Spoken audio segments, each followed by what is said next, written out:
Þið hittir mig hér á fallegu íslensku sumarkvöldi þar sem að Bretinn við völd. Ég fór og náði mér í Land Rover Discovery Sport Hybrid í tilefni af því að þá náttúrulega hafði ég samband við herrafattaverslun Kormáks og Skjaldar vegna þess að þeir eru með umboð fyrir Barbour vaxjöfnum.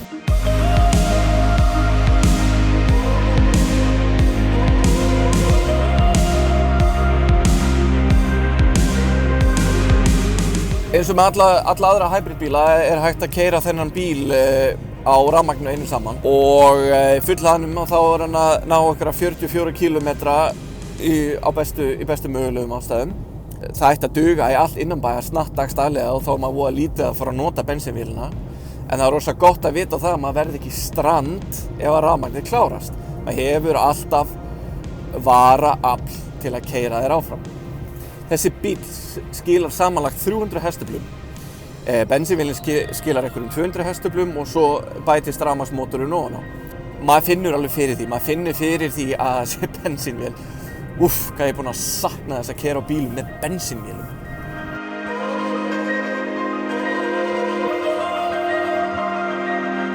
Farþegarýmið á þessum bíl sennilega það besta við bílinn. Hann er svo vel hannaður. Það allt frá efninu sem notað í mælaborðinu og leðrinu sem notað á sætinu.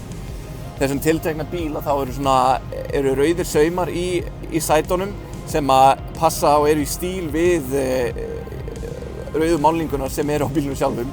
Það virkilega svona smekklegt finnst mér.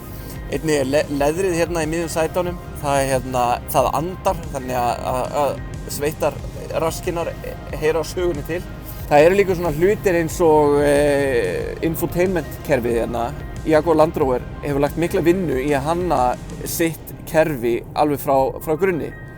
Það er svo stílhreint og það er svo fallegt. Það er öll icon og öll logo fyrir allt. Þetta er svo stílhreint.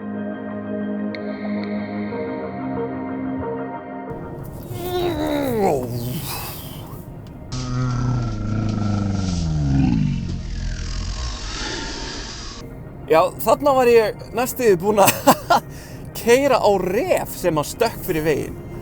Og það er kannski svona hið ágætasta segway yfir í það að fjöðrun á þessum bíl er virkilega góð. Hún er ofboðslega þægileg.